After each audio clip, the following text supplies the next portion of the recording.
Entah kenapa ada penyesalan dari penonton, khususnya Mimin, setelah menonton ending dari drama ini.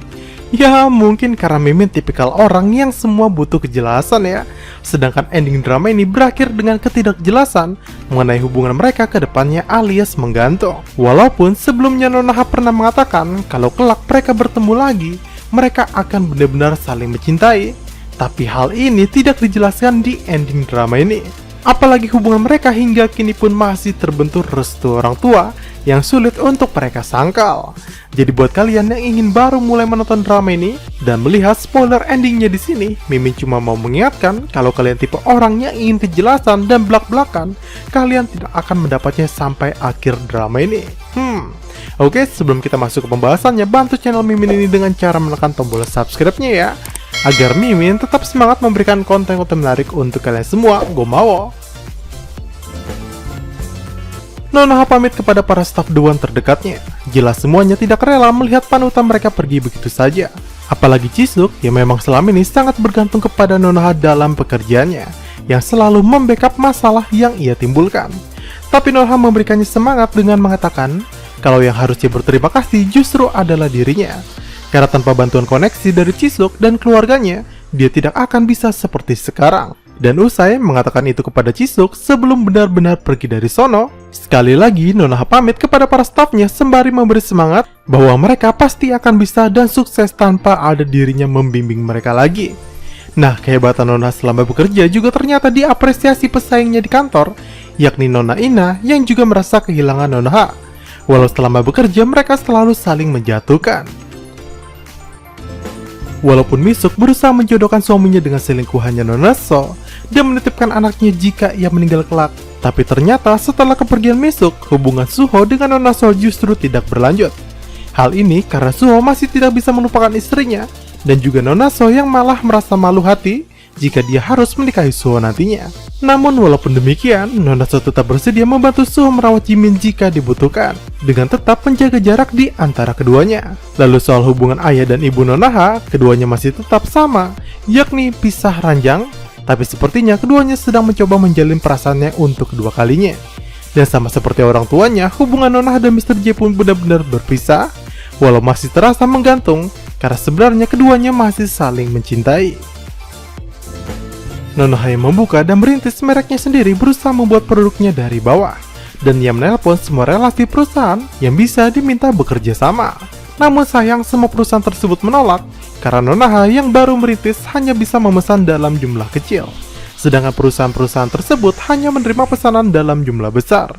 Nonaha yang sangat kecewa ini tetap tersenyum, karena bagaimanapun juga itu adalah jalan yang ia pilih dan harus tetap maju. Lalu ternyata kesulitan ini juga diketahui oleh mantan stafnya dulu, yang mulai merencanakan sesuatu untuk membantu Nonaha bersama dengan Direktur Go dan juga Jisoo. Dan beberapa waktu kemudian tiba-tiba Jihyung dan juga Soyoung mendatangi rumah Nonaha. Dan mereka mengungkapkan bahwa mereka telah resign dari Doan dan kini mereka akan bekerja dengan Nonaha. Soyoung beralasan dia ingin banyak belajar dari Nonaha sebagai newbie karena menganggap Nonaha adalah sosok yang sangat hebat. Sedangkan hadirnya Jihyung bagai obat di tengah kepelikan Nonaha, karena Jihyung menawarkan akan bekerja bersama dengan Nonaha, tapi dia akan menjadi direktur. Jelas permintaan jabatan ini bukan sekedar permintaan ya, karena Jihyung bersedia mengeluarkan dana investasi yang cukup besar nantinya, agar Nonaha bisa memproduksi karya-karyanya. Selain kejutan dari pasangan tersebut, ternyata Nonaha juga diberikan kejutan oleh Jisuk yang telah mengadakan pesta khusus untuk Nonaha. Di sana hadir banyak orang-orang penting untuk karir Nonaha, termasuk para supplier dan juga subkontraktor Bucue, di mana mereka semua mengatakan bersedia membantu Nonaha nantinya dalam merintis usaha tanpa memperdulikan berapa kuantiti yang dipesan oleh Nonaha. Dan kado terindah ini juga membuat Nonaha berlinang air mata, apalagi Jisuk juga memberikannya jam tangan mewah sambil Nonaha membayangkan Misuk sahabatnya yang sudah meninggal juga hadir untuknya malam itu. 2 tahun kemudian di Paris, karir Mr. J semakin meroket. Kini lebih banyak lagi perusahaan-perusahaan mode besar yang ingin memakai jasanya. Dan seperti biasa, Mr. J menjual mahal jasanya agar tidak dianggap murahan. Sampai akhirnya tiba-tiba ada penawaran tak biasa, yakni dari panitia penyelenggara pekan mode Busan seperti 2 tahun silam. Dan tanpa pikir panjang, Mr. J pun menerima tawaran itu karena dia pun sudah lama tidak pulang ke Korea. Sekaligus dia berharap bertemu dengan Nonaha dalam pekan mode tersebut. Lalu beberapa hari kemudian, Mr. J yang sudah tiba di Korea disambut hangat Dohun yang kini sudah tinggal bersama dengan Jisoo. Nah, mereka ini hanya tinggal bersama ya, tanpa ada ikatan pernikahan, layaknya budaya barat dan budaya Korea masa kini. Dohun mengatakan kepada Mr. J ataupun Presiden Hwang bahwa dia akan menikah saat mereka merasa cocok jika menjalani rumah tangga nantinya. Nah, selain Dohun dan Jisoo, kabar gembira juga ada pada pasangan Jihyung dan juga Soyoung, yang sekarang mereka ini resmi berpacaran. Mr. J yang berjalan sendiri di tepian pantai lokasi Pekanbaru Busan akhirnya tidak sengaja bertemu dengan Nona Ha.